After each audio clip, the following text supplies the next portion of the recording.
자, 18쪽 말하기에 나오는 어휘를 잠깐 살펴보고 가도록 합시다. 먼저 뭐뭐 하는 게 예를 들어서 준비할 것이 많다라는 말이 나오는데요. 이 준비할 것이 많다를요. 것이를 개로 줄였습니다. 이 것이라는 말이 줄어든 거고요. 그래서 개라고 한 글자로 했습니다. 이 많다라는 표현을요. 뭐라고 얘기하면 한두 가지가 아니다라고 표현을 했습니다. 그래서 한두 가지가 아니다. 한 가지가 아니고 두 가지가 아니고 그럼 세 가지예요? 아닙니다. 그래서 한두 가지가 아니다라는 것은 한 가지, 두 가지가 아니라 아주 많다라는 거죠. 그래서 준비할 것이 한두 가지가 아니다라는 것은 세 가지가 아니고요.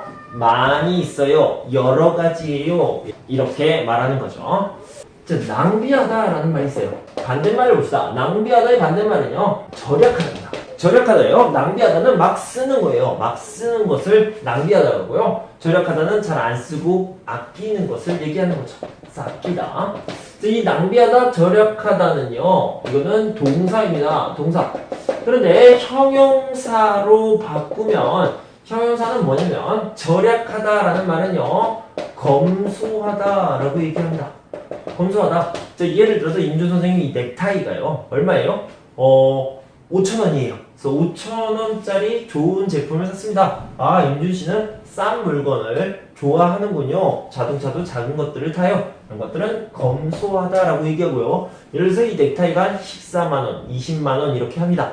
그래서 이런 것들은 검소하다의 반대가 되겠죠. 이런 것들은 사치스럽다.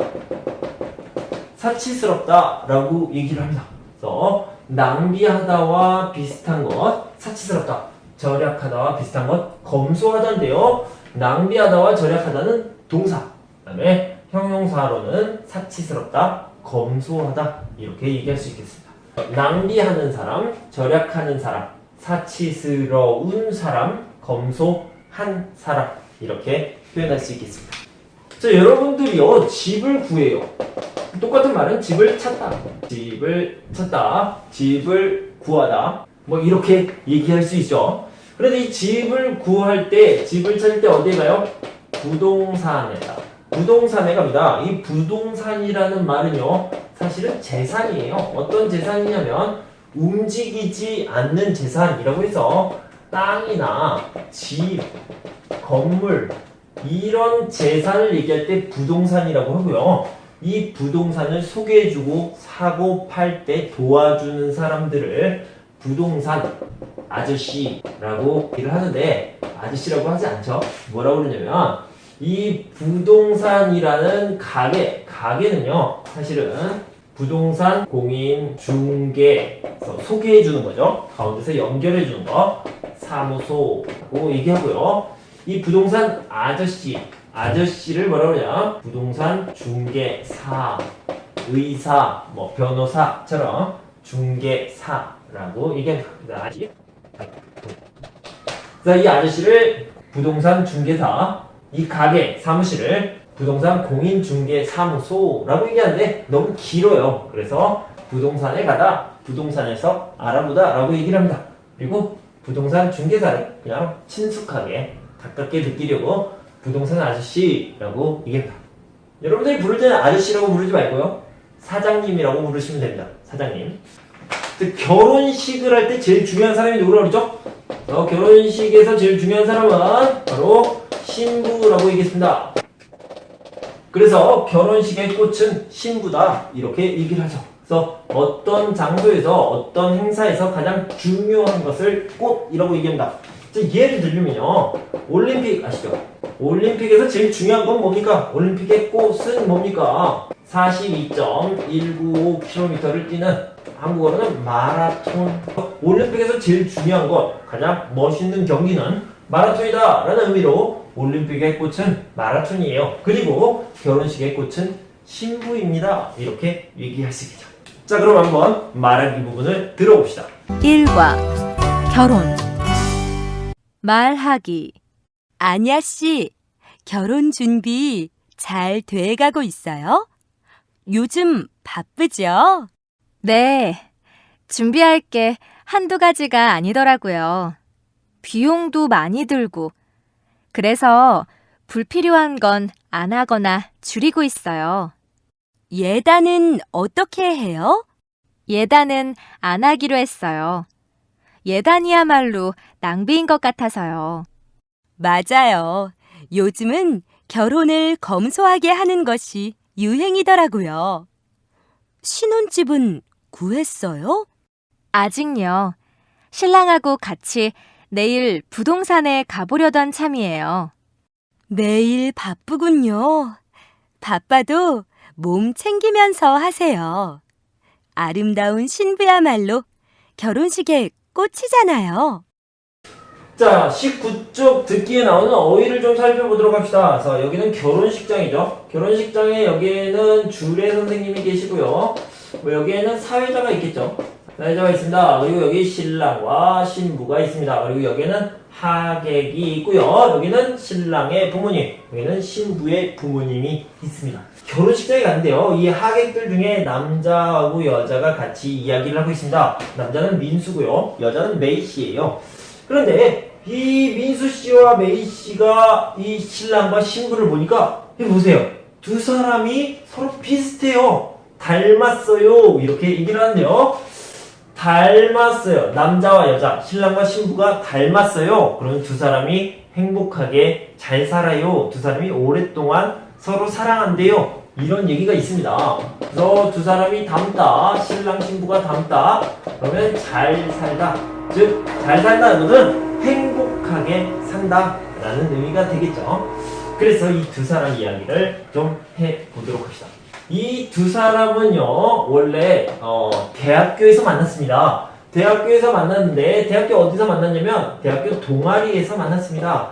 동아리에서 만났는데, 이 여자도 이 남자를 좋아했고요. 이 남자도 이 여자를 좀 좋아했어요. 그런데 서로 좋아해요, 사랑해요, 사귀시다 얘기하지 않았습니다. 얘기하지 않고 이 학교를 졸업했죠. 졸업하고 시간이 많이 지났습니다. 많이 지났고요. 지금 이 결혼식을 하기 1년 전에 두 사람이 길에서 이렇게 가다가 안녕! 이렇게 우연히 만나게 됐습니다. 우연히 만나게 돼서 두 사람이 잠깐 시간을 내서 커피도 마시고 밥도 먹고 그러다가 서로에게 사랑한다고 고백을 했겠죠. 고백을 하고 두 사람이 사귀게 됐어요. 그런데 문제는요, 이 여자가 원래 이 시간에 유학을 가려던 참이었어요. 유학을 가려고 했었죠. 그래서 이 여자가 고민을 합니다.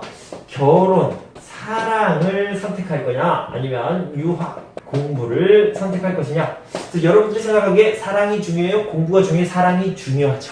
그죠? 그래서 공부를 하지 않고요. 유학을 포기하고 결혼을 선택해서 결국에는 이 남자와 결혼을 하게 됐다라고 얘기를 합니다. 그래서 아까 그 하객 중에 민수 씨, 남자죠. 메이 씨가 같이 얘기를 하는데, 그럼요. 사랑이 제일 중요하죠. 라고 얘기를 하는데, 민수 씨가요. 다른 이야기를 합니다. 아니요. 저는 결혼은 사랑보다는 조건이 더 중요한 것 같아요. 이 조건을 중요하게 생각하는 것은 보통 중매 결혼인데요.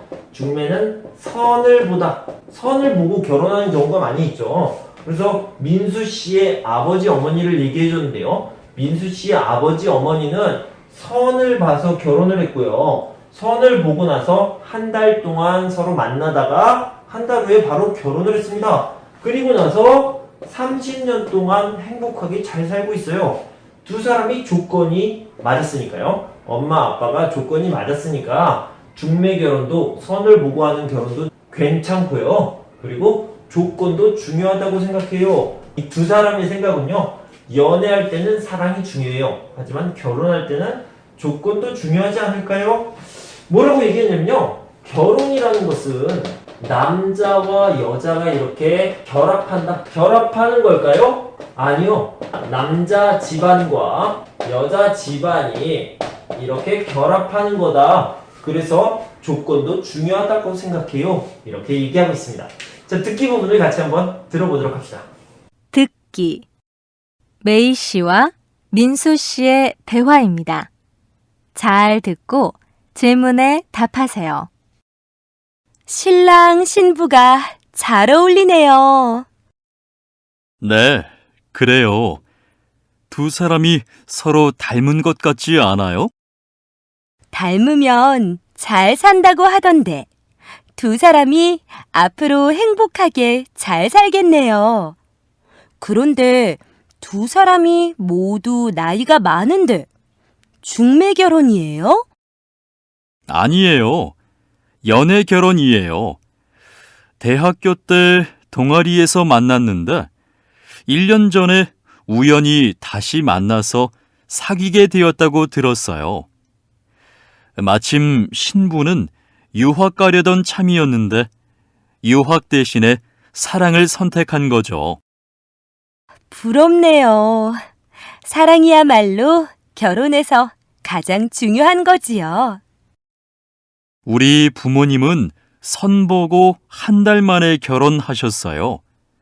그런데 30년 동안 잘 살고 계신 걸 보면 결혼할 때 직업이나 집안 같은 조건도 중요한 것 같아요.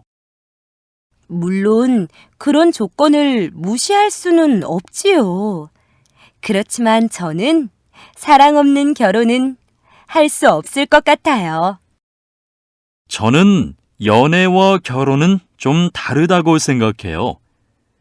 연애는 두 사람의 감정이 중요하지만 결혼은 두 사람만이 아니라 두 집안이 함께 하는 거 아닐까요?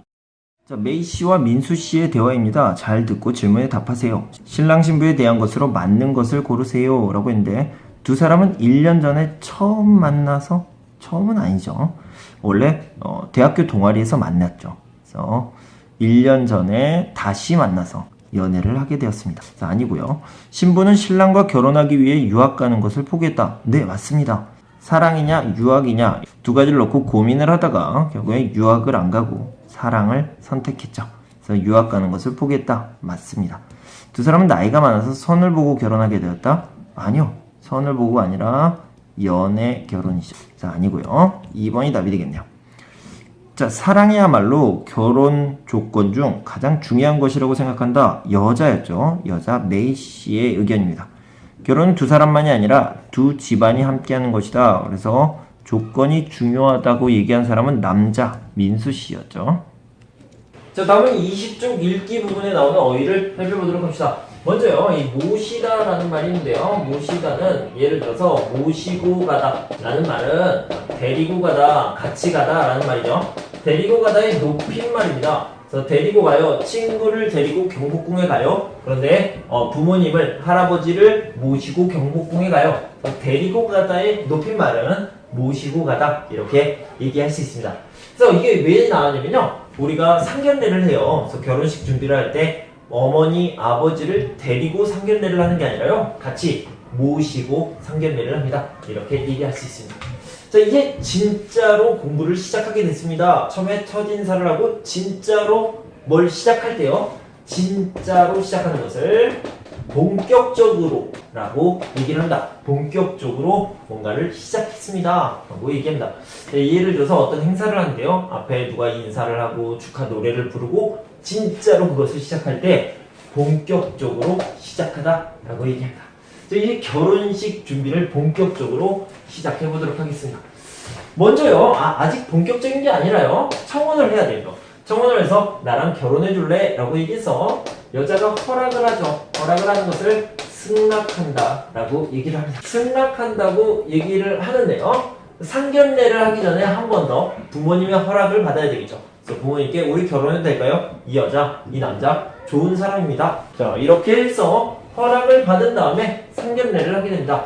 상견례에서는 같이 밥을 먹으면서 서로 결혼식에 대한 이야기를 하는데, 결혼식 언제 할 거예요? 그리고 결혼 어디에서 할 거예요? 그래서 이런 것들을 얘기하는데, 이런 것들을 정하다, 잡다 라고 얘기한다고 했죠. 그래서 정하다, 잡다 똑같은 말이 되겠습니다. 자, 예물은 신랑 신부의 선물을 얘기하는 거고요. 예단은 신랑의 또는 신부의 가족 선물을 얘기하는 거죠. 자, 그 다음에 함에는 이런 상자인데요. 상자인데 이 상자, 나무 상자 안에는 뭐가 들어있냐면 예물과 예단이 들어있죠. 청첩장은 친구들에게, 그냥 가족들에게, 친척들에게 보내는 건데요. 사실 초대장이에요. 초대장인데 무슨 초대장이냐? 결혼식에 초대합니다. 그래서 결혼식 초대장이라고 얘기할 수 있겠습니다. 결혼식에 손님들이 오는데요. 이 손님을 객이라고 합니다. 이 손님들을 왜 오냐면 축하해주러 옵니다. 그래서 축하해주러 오는 손님들을요, 하객이라고 하고, 이 하객들은 축하합니다 이렇게 말만 하지 않고요, 뭘 줘요? 뭘 주냐면 돈을 줍니다. 이 돈을 축하한다는 의미로 주는 돈이다 라고 해서 축의금이라고 얘기합니다. 그래서 발음은요, 축의금이라고 합니다. 축의금이 아니라 축의금이라고 발음하시면 되겠습니다. 자, 그 다음에 결혼식이 끝나면 패백을 드리는데, 이 패백은 신랑과 신부가 신랑의 가족들에게 절을 하는 거예요. 절을 하고 나면 신랑의 가족들이 좋은 말도 해주고요, 돈도 주고요, 그리고 밤과 대추를 신부의 치마에 던져주게 됩니다. 이 밤과 대추는 아이를 많이 낳으세요, 그리고 행복하게 잘 사세요 라는 의미가 되겠습니다. 그리고 나서 하객들이 밥과 술을 먹고 있는 피로 현장에 가서 바쁘신데도 와주셔서 감사합니다 라고 인사를 드리고요, 마지막으로 신혼여행을 가게 됩니다. 신혼여행을 떠나게 됩니다. 자, 그러면 우리 읽기 부분을 제가 읽어드리겠습니다. 한국의 결혼 풍습. 두 사람이 결혼하기로 했으면 두 집안의 부모님을 모시고 상견례를 합니다. 부모님의 결혼 허락을 받고 본격적으로 결혼 준비를 하게 됩니다. 보통 신부 집에서 결혼 날짜를 잡습니다.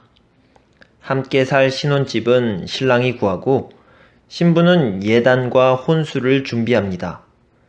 결혼식장도 잡고 시계나 반지, 목걸이 등 신랑과 신부를 위한 예물도 준비하고 청첩장도 돌리는 등 결혼식 전에 할 일이 아주 많습니다. 결혼식이 다가오면 신랑 집에서 신부 집으로 함을 보냅니다. 함 속에는 신부를 위한 예물, 옷감 등이 들어 있습니다. 결혼식에는 많은 하객들이 와서 결혼을 축하해 줍니다. 하객들은 축하의 뜻으로 보통 축의금을 냅니다. 결혼식이 끝나면 신부는 신랑과 함께 시댁 식구들에게 패백을 드립니다. 이때 시부모님은 아이를 많이 낳고 잘 살라는 의미로 대추, 밤 등을 신부 치마에 던져줍니다. 그 후 하객들을 위한 피로연을 하고 신랑과 신부는 신혼여행을 떠납니다. 읽기 문제를 풀어봅시다. 자, 신부 집에서 하지 않는 것은 무엇입니까? 결혼 날짜를 잡는다? 네, 맞습니다. 그리고 혼수를 준비한다. 보통은 남자가 집을 준비하고요, 여자가 혼수, 그 안에 들어가는 것을 준비한다고 그랬죠. 근데 패백을 드리는 건요, 신랑 집입니다. 그래서 답이 되겠죠. 자, OX 문제를 풀어봅시다. 함은 신랑이 신부에게 보내는 것입니다. 네, 맞습니다. 신랑이 신부에게. 신랑 신부는 신혼여행을 다녀와서 패백을 드립니까? 아니죠. 그래서 패백을 드리고 나서 신혼여행을 갑니다. 그래서 순서가 바뀌었네요. X가 되겠습니다.